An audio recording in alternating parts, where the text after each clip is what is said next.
Tapi nggak sentet tuh sentet. Sama kan dengan Jenawi kan juga gunung ya, gunung Melawu ya. Terus itu kan, ya.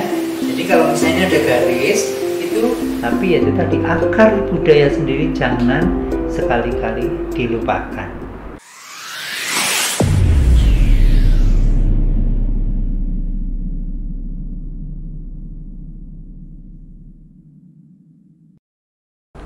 Assalamualaikum warahmatullahi wabarakatuh. Selamat datang di podcast SNJ Channel, Ceria Edukatif. Halo, kembali lagi dengan saya Khoirika Zahra Alfiah dan rekan saya Doni Setiawan. Oh ya Eyang, ini juga biasa dipanggil Sentot. Kamu gak boleh gitu. Siapa yang sentot? Ini Eyang, Sentot panggilannya kalau di sekolah itu, aduh. Sentot, tapi nggak sentet tuh sentot. Iya. Tahu nggak sentet? Lah ya, anak-anak sekarang nggak ngerti sentet. Sentet itu misalnya kamu punya apa ya, keramik atau bejana, kemudian crack itu apa? Retak. Bentet. Bentet. Oh iya, bahasanya beda kali ya. Iya. Kalau di daerah yang Temanggung sana sentet. Sentot atau sentet itu. Tapi kali ini kita tidak sendirian. Tentunya ada maestro tari yang terkenal di mancanegara. Siapa lagi kalau bukan Eyang Didi Nitowo. Terima kasih. Ya gimana? Halo Eyang, selamat pagi. Bagaimana kabarnya? Baik-baik saja. Eyang, sebenarnya nama Eyang kok Didi Nitowo? Saya lihat-lihat di medsos itu nama Eyang Didi Hadi Prayitno. Gimana sih Eyang asal usul dari Nitowo itu sendiri? Ya. Sebenarnya kalau mau baca di internet banyak kan keterangannya ya, tapi yang cerita aja nggak apa-apa. Jadi nama Nini Tawong itu kan diambil dari nama tarian, tari komedi yang diciptakan Ibu Bekti Budiastuti atau kemudian disebut Mbak Tuti Nini Tawong ya. Oh, iya. Itu diciptakan Mbak Tuti tahun 73. Kemudian tahun 74 belum lahir ya. Anak 2000-an Eyang. 2000-an ya, generasi 2000-an ya. Iya. Tahun 74 yang masuk kuliah di ASTI, Akademi Seni Tari Indonesia Yogyakarta. Dulu namanya ASTI, sekarang yang menjadi ISI. Ya. Kemudian yang ketemu sama senior Eyang, Mbak Tuti, Mbak Bekti Budiastuti itu yang menciptakan Nini Tawong. Lalu melihat Eyang mungkin ada unsur-unsur atau bakat kegilaan di situ ya. Bakat komedi yang diajak bergabung menarikan tari Nini Tawong. Itu sejarahnya. Lalu dari menari Nini Tawong itu kan dulu sering tampil di TV hitam putih. Kalian sih mah beruntung lahir-lahir TV-nya udah color kan. Nah, Eyang dulu juga TV-nya color tapi 2 color, hitam sama putih aja. Color kan, hitam putih kan juga color. Itu kemudian sering tampil di TV. Nah, masyarakat di luar, masyarakat umum kalau nonton TV kemudian lihat yang di jalan manggilnya belum tahu namanya kan, jadi manggilnya Nini Tawong gitu. Ya Nini Tawong gitu. Akhirnya ya why not, kenapa tidak, nama yang tak kasih embel-embel Nini Tawong. Jadi Nini Tawong itu ada 4. Mbak Tuti Nini Tawong penciptanya, kemudian yang Didi Nini Tawong, lalu almarhum sahabat Eyang Bambang Nini Tawong itu satu kampus dengan Eyang, satu angkatan di ASTI dulu dari Pemalang Petarukan sana. Lalu yang paling muda masih jadi dosen di ISI Jogja itu Ibu Daruni atau Uni Nini Tawong. Kalau kalian di sosmed IG ada Uni Yuta, yaitu itu Nini Tawong yang paling muda. Begitu ceritanya, sejarahnya. Eyang asli dari mana sih? Apa mungkin Eyang asli dari Jogja? Atau mungkin dari luar Jogja, kan kebanyakan Eyang beraktivitas di Jogja nih. Kalau yang asli dari Temanggung. Oh, dari Temanggung. Lereng Gunung Sumbing. Jadi wong gunung. Sama kan dengan Jenawi kan juga gunung ya. Gunung Melawu ya. Iya, betul. Ya. Jadi daerah yang sana daerah tembakau terkenalnya. Keseniannya yang paling populer adalah Jaran Kepang. Kuda lumping ya. Di sana disebut Jaran Kepang. Kan macam-macam kan, ada yang istilah Jaran Kepang, kalau di Banyumas disebut ebek ya. Di Indonesia kan jadi kuda lumping ya. Ada yang menyebut istilah jaran dor. Pernah dengar nggak? Ya. Jadi macam-macam, tapi intinya itu kuda lumping. Di Temanggung disebut Jaran Kepang karena jaran atau kuda yang dibuat dari kepang. Kepang itu kan bukan di Kepang. Oh. Kepang itu istilah dikipan langsung. Kepang itu istilah untuk bambu anyaman itu loh. Oh. Itu kan buahnya kan dari anyaman bambu kan. Iya, betul, Nah, betul. kalau dulu di Temanggung itu ada orang yang jual anyaman bambu yang sering dipakai untuk dinding rumah zaman dulu, atau sering dipakai di bawah untuk istilah pagar ya, gedek ya. Itu kan pakai anyaman bambu yang sering disebut kepang. Jadi kalau di Temanggung kalau nawarkan dagangan itu dulu sambil dipikul gitu kan dari orang dari desa, kepang gitu, kepang maksudnya ya. Oh ya Eyang, orang tua Eyang apa juga mempunyai basic seni seperti Eyang? Eyang kan jago nih tarinya. Nggak ada. Oh, nggak ada. Orang tua Eyang nggak ada yang basic seni. Semuanya punya kegiatan bisnis aja. Kalau Bapak Eyang dulu bisnisnya ini jual beli kulit binatang, kambing, sapi. Buat wayang Eyang? Macam-macam. Jadi kulit mentah dibeli dari orang-orang desa, dari pemasok ya. Mereka kan sering melihara kambing, sapi gitu kan. Kalau udah dipotong, mau dimakan dagingnya, kulitnya kan disesek istilahnya, dikelek ya. Nah itu kulitnya dijual laku. Lalu ayah saya membeli kulit-kulit basah itu, nanti di tempat saya dikeringkan, lalu di stok ke pabrik.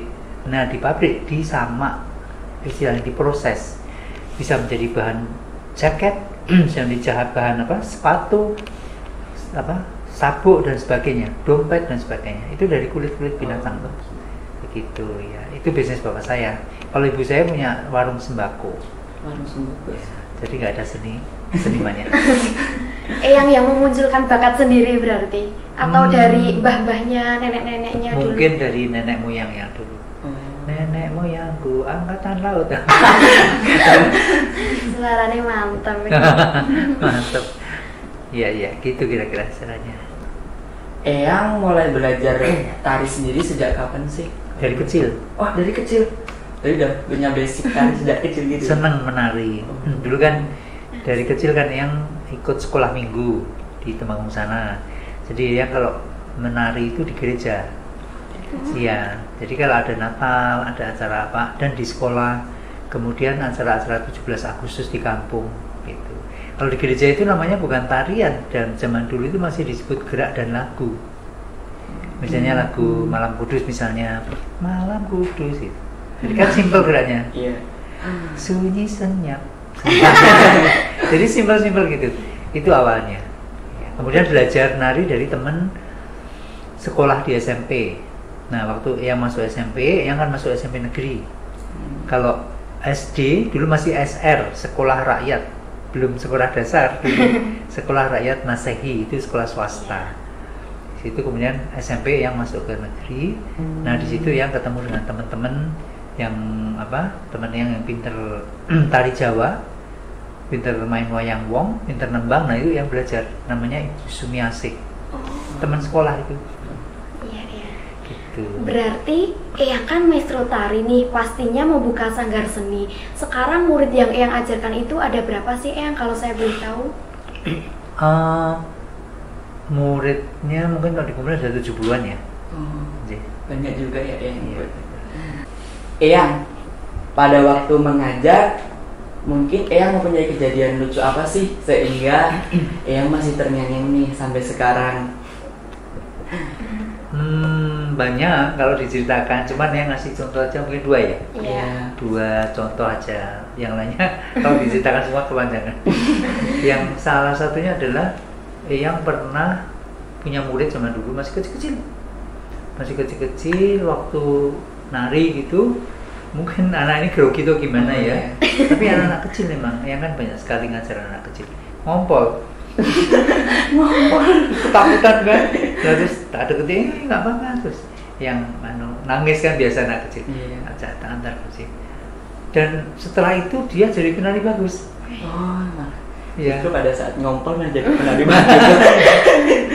Berarti itu sekarang kalau mau belajar ngompol, semua harus ngompol.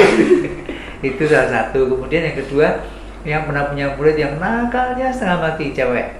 Jadi waktu itu siaran TV terus yang ngerias kan murid-murid Iya. yang gitu. Nah terus waktu yang ngambil alat makeup itu kursi yang diambil ditarik, akhirnya yang kan jatuh bublak itu kan, untung nggak apa-apa, dia ketawa akhirnya tuh terus orang tuanya kan marah gitu kan, dia ketakutan, habis itu sama yang takut banget ya nggak apa-apa, namanya anak kecil. Nah gitu-gitu banyak sekali. Selain kejadian lucu nih Eyang, suka duka Eyang selama belajar menari itu apa saja sih Eyang? Iya, salah satunya Eyang kan dulu kan mahasiswa miskin. Jadi yang mahasiswa itu untuk kuliah itu Eyang bekerja. Pekerjaannya Eyang adalah bordir, karena Eyang punya keahlian bordir kan, sama ngajar nari ke anak-anak. Dari hasil yang jualan bordir itu yang bordir tapla meja ya, kemudian ini sarung bantal, sarung kursi, terus serbet makan ya, lap makan itu satu set yang body kecil-kecil gitu. Hasil itu yang buat biaya kuliah dan untuk makan di Jogja. Oh, begitu. Ya, karena kan memang orang tuanya kan nggak mampu. Nah, kalau dari Temanggung, dari rumah itu yang sering dibekali hanya beras saja. Beras mungkin hanya berapa kilo gitu kan, nggak cukup. Tapi akhirnya dengan itu yang mengajar nari dapat honor, kemudian yang jualan ini kerajinan juga dapat duit, akhirnya yang bisa menyelesaikan studi sampai S1. Begitu. Ya. Oh ya Eyang, ini apa juga hasil dari kerajinan Eyang? Tapla Bukan, meja ini? kalau ini Kalimantan. Oh, Hasil asli. dari Kalimantan. Keseharian Eyang sendiri selain menjadi penari sendiri apa sih? Pencopet. Hebat. Iya, jadi yang ya cuma nari aja. Oh, fokus pada Fokus kepada nari, tapi yang kan banyak belajar juga.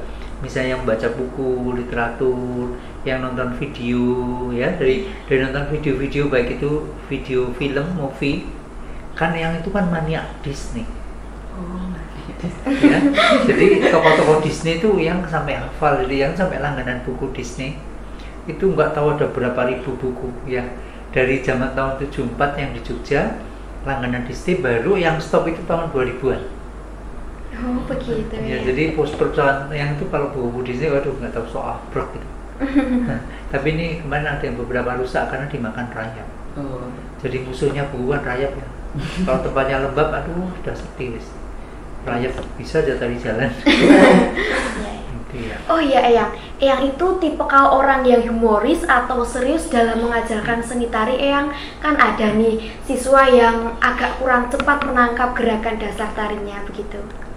Kalau kira-kira menurut kalian tipenya yang mana? Humoris sih. Ya sih Humoris. kayaknya Eyang gimana? Iya, soalnya kan kalau yang terlalu serius, memang yang orangnya humoris sih. Kalau terlalu serius banget nanti kan muridnya takut. Ya, bener nggak? Ada kabur. Iya, kalau murid itu sudah takut sama gurunya, pasti dia nggak bisa menangkap pelajaran, benar nggak? Iya, Ya. keringetan dulu pasti. Betul, udah nervous, grogi ya kan? Iya. Jadi yang seneng guyon tapi disiplin. Jadi yang suka guyon tapi murid harus disiplin. Ya, jadi misalnya waktu yang ngasih kuliah, yang banyak guyonnya gini-gini, cuman waktu ujian yang keras. Kalau narinya jelek ya nggak tak kasih ampun. Jadi mereka udah tahu lah kan, pokoknya konsekuen gitu loh. Kucek guyon nggak apa-apa, santai gitu kan. Cuman kalian harus serius belajar gitu loh. Kan dia udah berikan materi, biasanya harus geraknya harus begini, harus begini gitu kan. Ya kalian perhatikan. Kalau kalian sembrono membawakannya ya nggak tak kasih nilai tinggi gitu. Jadi dalam beri nilai yang memang pelit. Tapi kalau lagi ngajar memang humor santai gitu. Iya begitu ya. Gimana sih respon Eyang melihat anak muda sekarang lebih antusias dalam bermain medsos, dan banyak pula pemuda yang udah lupa dengan budaya kita sih. Eyang gimana sih? Kalau main medsos tidak bisa ditolak ya, karena zamannya kan sudah begitu sekarang ya. Ya, Yang zaman punya juga milenial. main medsos kan, yang juga main medsos kan. Cuma kita kalau kita memang mau menekuni dunia atau profesi seniman, ya harus serius.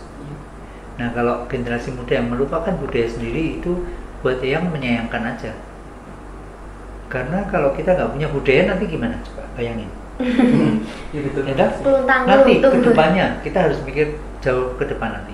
Misalnya contohnya, ini katanya bangsa Indonesia itu budayanya seperti apa? banyak banget. Banyak sekali, Nah, bermacam-macam. Kalau beragam nanti ragam orang budaya. sudah nggak tahu budaya kita, terus gimana kalau ditanya orang asing? Misalnya luar negeri ini orang Indonesia ya budayanya seperti apa lah nggak bisa cerita kan? Iya. Kalau udah nggak tahu, nggak mengenal budaya sendiri, pakaian adat Indonesia seperti apa? Nggak tahu, karena tidak belajar dan tidak melestarikan pakaian-pakaian adat kita. Benar nggak? Iya, ya. Segala apapun yang namanya apa ya, itu kan identitas bangsa Indonesia. Iya. Seni budaya itu harus dilestarikan. Kan kita punya ciri khas yang berbeda dengan negara lain. Iya. Benar nggak? Iya benar. Ciri khasnya Indonesia adalah batik. Mana orang Indonesia nggak pernah pakai batik? Misalnya, benar nggak? Iya, Ngomong batik, tapi pakai batik aja nggak pernah, ya kan? iya. Karena ciri khas Indonesia kebaya, mana orang Indonesia nggak pernah pakai kebaya? Misalnya contohnya gitu kan? Nah, identitasnya hilang. Nah itu kan harus dipikirkan dari sekarang. Kalau nggak mau hilang identitasnya, kalau mau hilang ya silakan aja, ya kan? Nanti diambil alih negara asing. Nah baru ya. teriak-teriak. Jadi kalau ada negara asing yang mengaku ini punyanya kan, wow baru teriak. Iya, yang lagi viral reok itu ya, yang dari Ponorogo, Gombal. Jawa Timur. Gombal yang mau memperhatikan melihara aja enggak.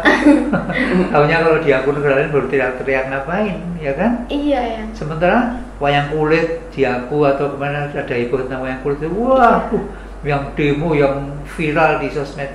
Nah sementara ini kalian itu memperhatikan wayang kulit enggak, tahu aja enggak, seneng aja enggak, ya enggak? Iya, Bener. iya. Nanti kalau ada sesuatu baru heboh, gimana coba gitu? Ngapain gitu loh, ya? Kan harus konsekuen jadi manusia, jadi orang kan harus konsekuen dong. Iya, iya. Kita heboh kalau milik kita dibawa orang, tapi kan kita harus memelihara milik kita sendiri kan gitu. Iya. Nah, Melestarikan, menjaga. nah gitu jaga aja enggak kok. Nanti orang ambil kok heboh, ya biar aja diambil, ya kan? Iya, iya. Banyak seniman-seniman juga yang ke luar negeri nggak mau pulang Indonesia, jangan salah gitu. Yang kalian aja nggak tahu, ya toh? Banyak mengajar di universitas di luar negeri dan sebagainya, karena memang ya mungkin di Indonesia dia nggak dihargai atau bagaimana banyak alasannya toh. Iya, iya. Sebenarnya Eyang, apakah keahlian menari itu sebuah bakat atau semua orang bisa mempelajarinya, Eyang? Kalau menurut yang bakat, kalau mempelajari boleh dan bisa, cuman berbeda. Orang yang punya bakat dengan yang tidak, hasil akhirnya akan beda. Kurang luas atau gimana gitu ya? Iya macam-macam, pasti terlihat deh. Ya. Penjualnya kurang dan sebagainya gitu. Passionnya nggak akan kesana tuh kalau nggak ada bakat. Ya. Seorang penari yang bagus menurut yang itu yang seperti apa sih? Iya, kalau menurut yang seorang penari yang bagus itu menjadi seorang penari yang utuh dalam hal dia tidak hanya bisa menarikan teknik tari dengan baik, tapi kelakuannya juga harus baik. Iya kan? Toto kromone. Nah, belajar seni kok orang di Toto Kromo dan di Etika, ya enggak? Jadi menjadi penari yang baik menurut yang itu ya sosok utuh sebagai seorang penari, bukan cuma hanya pinter nari aja, cuman ya attitude-nya juga harus baik. Jadi itu suatu kesatuan. Itu kalau menurut dia. Ini ngomong-ngomong nih temen ini si Limbo pintar banget ya narinya. Gitu ya. Tetap bisa aja. Mungkin ini aja yang langsung latihan aja. Apa mungkin langsung kita latihan di bawah aja? Boleh ya, yuk kita pindah ya. Yuk monggo. Baiklah, sekarang ini akan memberikan gerakan dasar ya, karena kan kamu biasa nari ya. Ya, saya ngasih gerakan yang dasar yang simpel-simpel ini. Jadi kalau menari itu posisinya memang harus menendang. Nah, ya. Nah, jadi ini yang buka, tutupnya ditekuk dan buka. Jangan begini, ya. Ditekuk bukan begini, tapi buka samping. Nah, samping. Kakinya jangan terlalu rapat, tumennya jangan rapat ini, nanti keseimbangannya kurang bagus, tapi agak buka sedikit. Nah, ya, jangan rapat-rapat. Ini tari yang apa? Dasar dulu aja ya.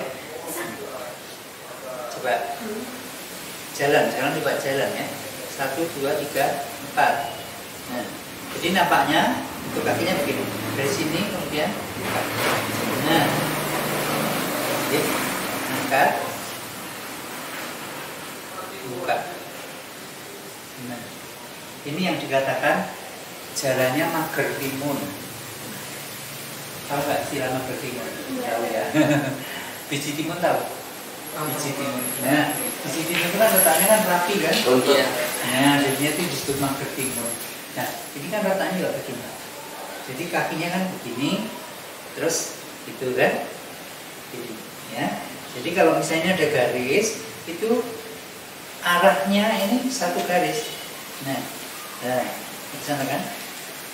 Ini, ya, sini. Ini enggak. Nah, ya, jadi ini satu garis lurus. Nah, ya. Lalu kemudian kalau menari, ini jarinya diangkat. Ya, jadi ini penting istilahnya. Jadi, ini kaki ya, kemudian tangan, sekarang tangan juga.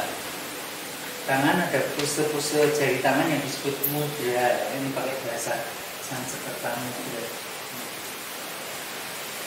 Ini harus.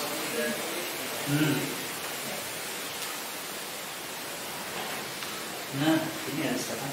Terasa kan? Nah, makanya pesannya yang belajar dari YouTube boleh, tapi lebih baik belajar dengan guru. Karena kalau dari YouTube kan kalian nggak tahu seberapa.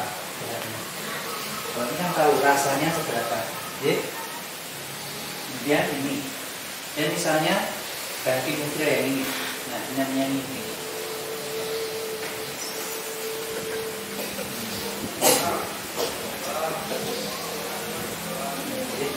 Jadi menirukan itu kadang-kadang kan nggak benar kan?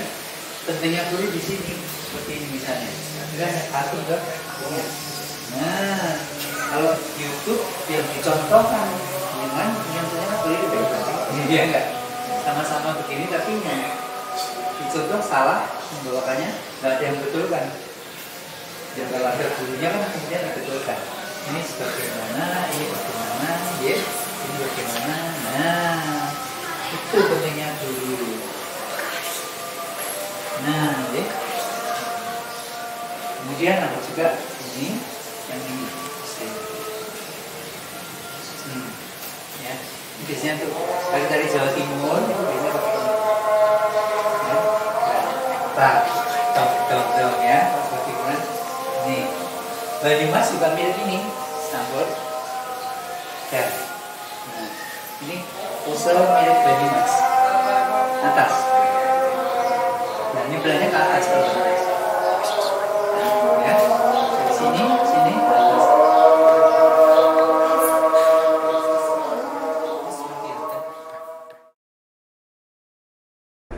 Waduh, terima kasih ya Eyang. Ternyata menari itu susah juga loh, sampai capek banget ini. Oke Eyang, mungkin perbincangan kita sampai di sini dulu. Kita lanjut di lain hari atau mungkin di lain waktu. Untuk mengakhiri perbincangan kali ini, boleh dong Eyang kasih motivasi buat para pemuda-pemudi di Indonesia agar tetap melestarikan budaya kita, agar tidak diambil oleh negara lain. Ya. Baiklah untuk sobat budaya ya, yang kan bisa menyebutnya sobat budaya dimanapun berada. Salam budaya dulu. Iya, ini tuh gini. Iya, kenapa yang suka ini? Karena ini kan peninggalan nenek moyang toh. Ini kita punya sendiri. Iya, ini namanya ngiting kalau dalam tari ya. Tapi kalau kalian ke candi-candi pasti ada pose ini, ada pose ini, ada macam-macam ya. Itu kan istilahnya mudra dalam tari, itu milik kita sendiri. Daripada kita pakai mudranya orang lain. Ya. Oke, jadi untuk pemuda-pemudi, untuk generasi milenial dimanapun kalian berada, sobat budaya semuanya, yang cuma pesen jangan lupa untuk selalu belajar tentang kekayaan dan keberagaman budaya Indonesia. Karena budaya itu identitas bangsa kita sendiri. Jangan sampai kalian lupa, bahkan tidak tahu dengan budaya sendiri ya. Caranya ya harus banyak membaca ya, banyak melihat, banyak bertanya. Ya belajar, karena setiap daerah di Indonesia ini punya keunikan dan ciri khasnya masing-masing, dan itu luar biasa. saya sendiri nggak mungkin belajar seluruh kesenian yang ada di Indonesia. Untuk memahami aja juga butuh waktu yang lama. Tapi paling tidak itu adalah salah satu bekal kita menjadi generasi yang tidak istilahnya kemudian lupa dengan identitas bangsa sendiri. Modern boleh, belajar yang modern-modern ya kan, yang zaman-zaman sekarang itu boleh supaya tidak ketinggalan zaman. Tapi ya itu tadi, akar budaya sendiri jangan sekali-kali dilupakan. Itu saja. Luar biasa sekali, Eyang. Sebelum menutup podcast kali ini, boleh dong Eyang kita slogan dulu. Kalau saya bilang SNJ Podcast, nanti bersama-sama bilang ceria edukatif. Ting. SNJ Podcast, ceria edukatif. Ting. Sekian dari saya dan rekan saya. See you next time. Sampai jumpa Goodbye. lagi.